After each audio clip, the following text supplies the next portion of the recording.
Mga balipot tapo tayo sa labas ng bansa. Awayan sa isang bowling alley sa California. Nauwi po naman sa pamamaril at 3 individual ang patay sa taon ng Ice Festival sa China.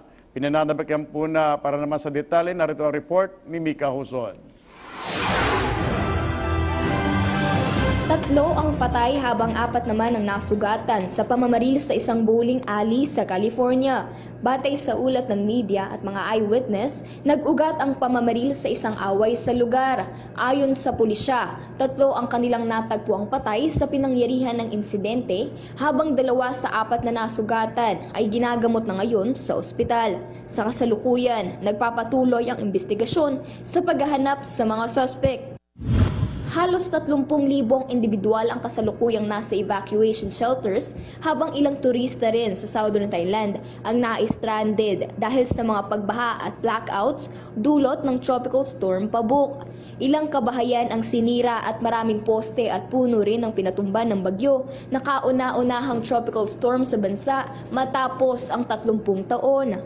Bago pa man tumama ang bagyong Pabuk sa Nakhon Si Tamarat noong Biyernes, ay kinansila na ng ilang airport ang lahat ng flights na patungo at mula sa southern provinces ng Thailand.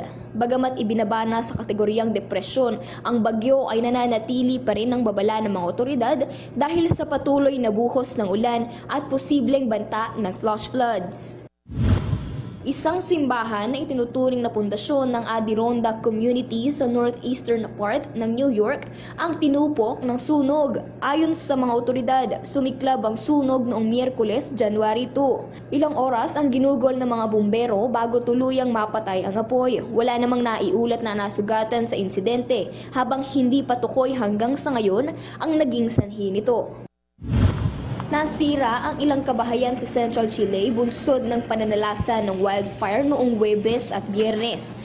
Lubhang napinsala ang rehiyon ng O'Higgins, habang ayon sa ilang local media roon, mahigit 2,600 hectares ang tinupok ng wildfire. Nagpapatuloy naman ang mga bumbero sa pagpatay sa ilan pang natitirang sunog sa lugar.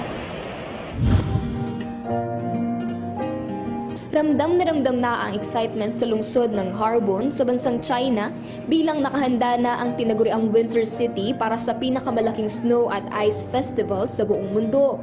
Nagsisimula na kasing dumating ang mga turista sa Harbin para sa taunang month-long festival doon.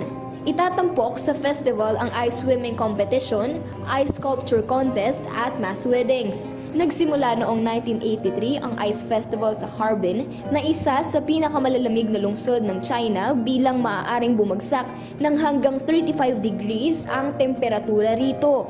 Mika Huson para sa Bayan.